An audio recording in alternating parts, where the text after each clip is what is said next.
Welcome to the Deep Dive. For you today, we've gathered quite a stack of sources: Nigerian newspaper headlines, some key policy docs, global updates, really a bit of everything. Yeah.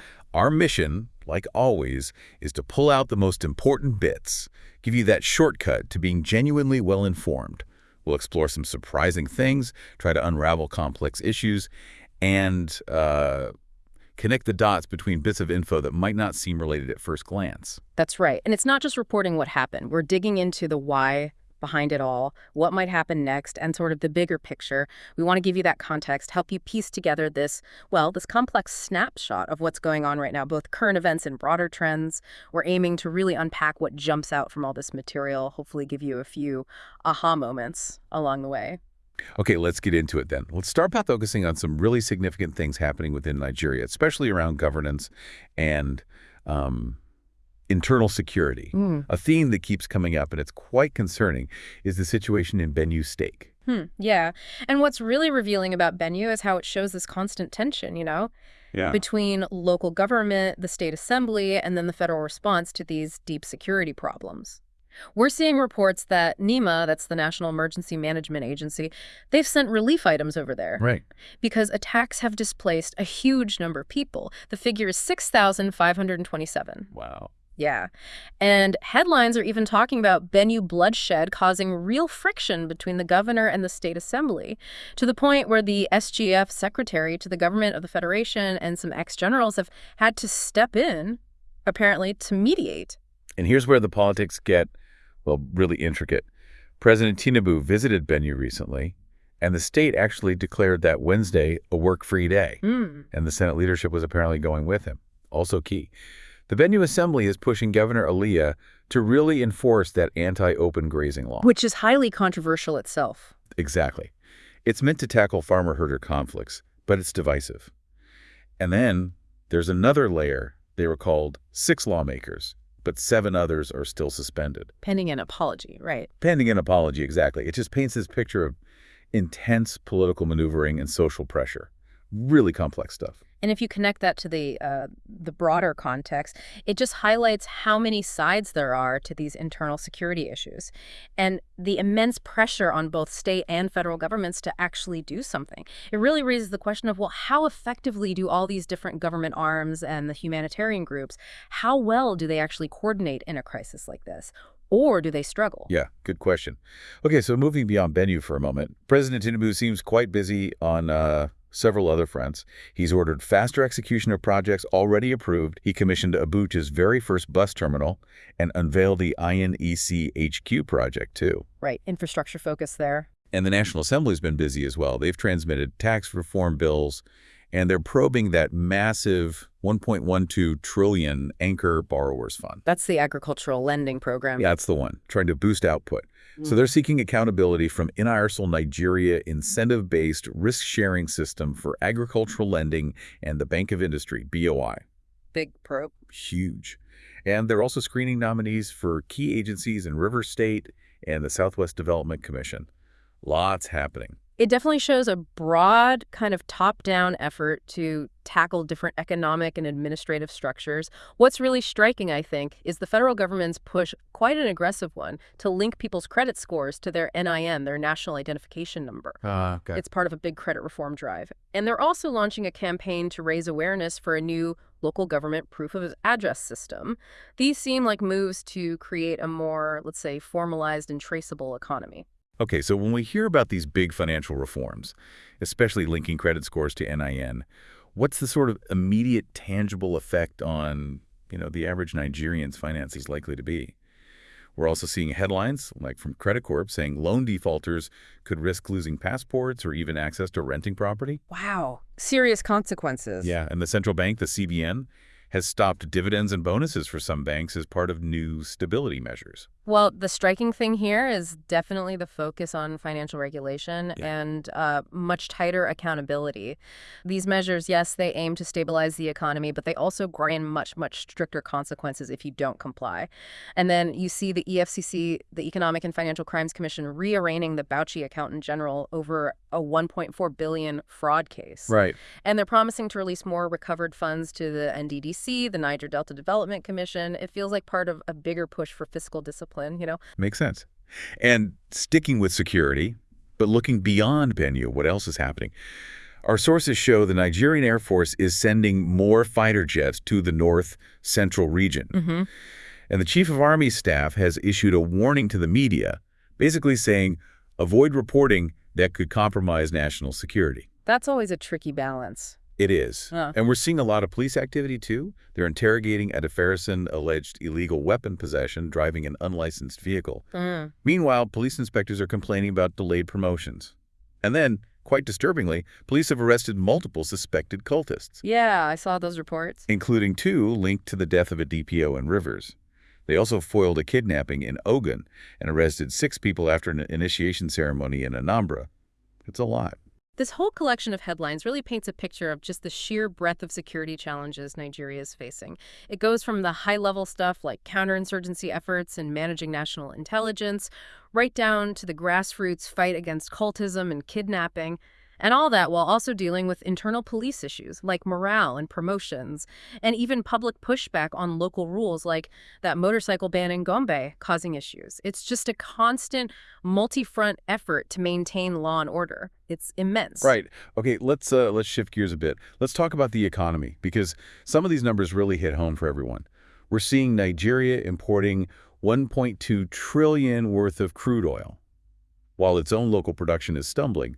That's, well, quite the dynamic for an oil nation. It really is. And that figure, coupled with the Naira continuing to slide, hitting 1,598 to the dollar on the parallel market. That's the informal market, right? Exactly. The black market rate.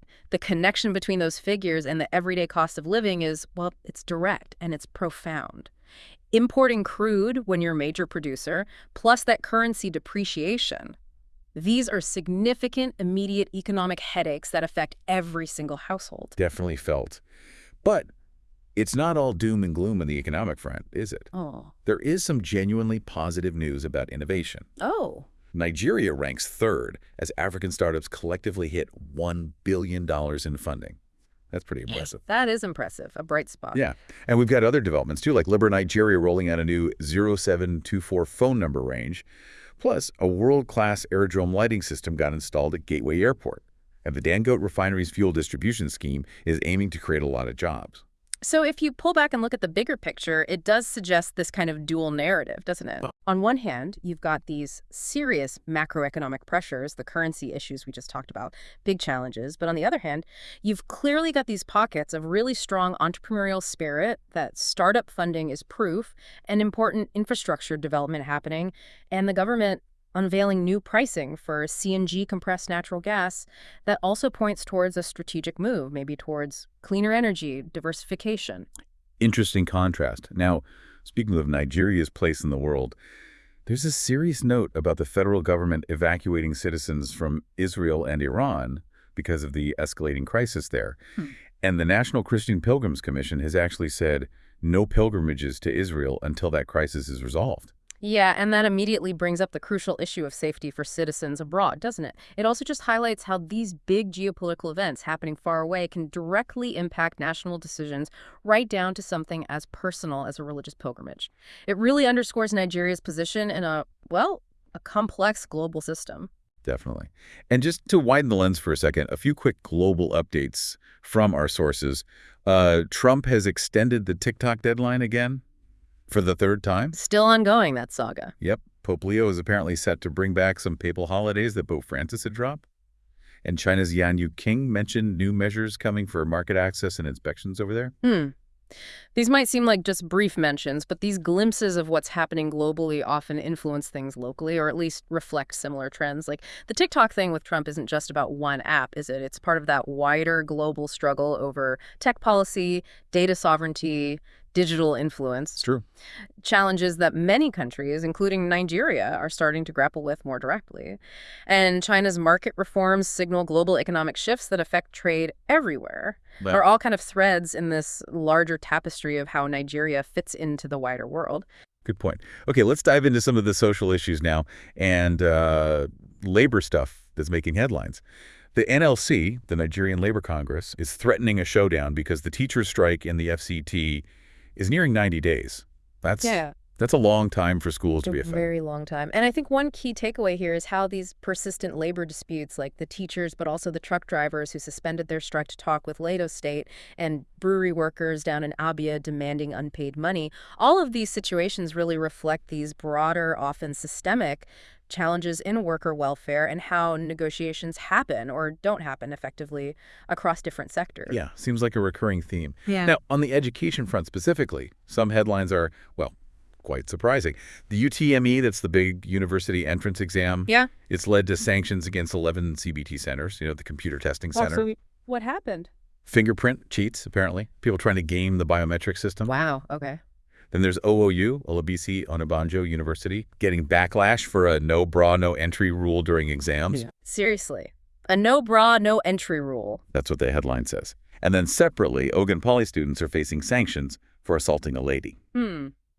This collection of news really makes you question, well, the integrity of the education system in some ways, doesn't it? From getting in to conduct on campus. But then on the flip side, you also see positive things like UK universities working with the PTDF, the Petroleum Technology Development Fund, to offer more scholarships for Nigerian students. So it highlights both the, let's say, the difficult challenges and also some real opportunities in the sector. It's not all one thing. True. It's a mixed bag. Now, a serious public health note from the sources. Nigeria's recorded a spike in Lassa fever cases. The death toll hit 143. That's worrying. Lassa fever is a recurring problem. It is. And on a related health note, former President Obasanjo advised state governors to create incentives to try and stop the medical brain drain. That's a huge issue, doctors and nurses leaving. A critical issue. And connecting these, it just starkly underscores the ongoing struggles in public health, both managing infectious diseases like Lassa and the absolutely critical need for stronger healthcare systems overall.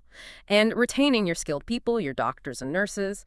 That brain drain issue really speaks volumes about the broader economic and social factors that influence whether people can actually get quality healthcare. Absolutely. Okay, and now for something completely different, just a couple of interesting little facts we picked up to wrap up our deep dive. Did you know that in Oman, personal income isn't taxed? That includes capital gains, wealth, inheritance, property, no income tax. Really? That's quite unusual. No income tax at all. Apparently not on personal income. And on this day, back in 1948, the LP record was introduced. Ah, the vinyl. The 33 O'Hare RPM microgroove vinyl long playing record, developed by Columbia Records, gave you about 20 minutes per side. And it quickly became the standard for the music industry for decades. Amazing how formats change. Hard to imagine now with streaming. Isn't it? So, after covering all that ground, what does this all mean for you listening in? We've journeyed through quite a dynamic snapshot of Nigeria, haven't we? Touching on security and venue, big financial reforms, startup growth, critical social issues. It's just such a powerful reminder of how interconnected all these different stories really are. Exactly. We've seen a nation that's, grappling with some really complex, multi-layered challenges. Serious stuff. But at the same time, it's clearly pushing forward with innovation, with development projects. The real value, I think, is in trying to understand all these different currents, seeing how they flow together, sometimes clash, and recognizing that constant push and pull between progress and, well, problems that stick around. It helps build a more complete picture in your head. Well said. And as you reflect on everything we've talked about, here's maybe a final thought to mull over. Given this constant interplay we're seeing between internal security worries, those deep economic pressures, and really rapid technological change, how might all these headlines, which seem separate now, how might they converge in the coming months? How might they shape where the nation goes next? And perhaps what role can you play in just understanding that evolving story as it unfolds? And maybe remember Anthony Trollope's words, never think that you're not good enough. I think that applies to understanding complex information, too. Don't be intimidated. Keep exploring. Keep asking questions. Keep connecting those dots yourself. Great advice. Thank you for joining us on this deep dive. We really hope you feel a bit more well-informed and maybe inspired to keep exploring.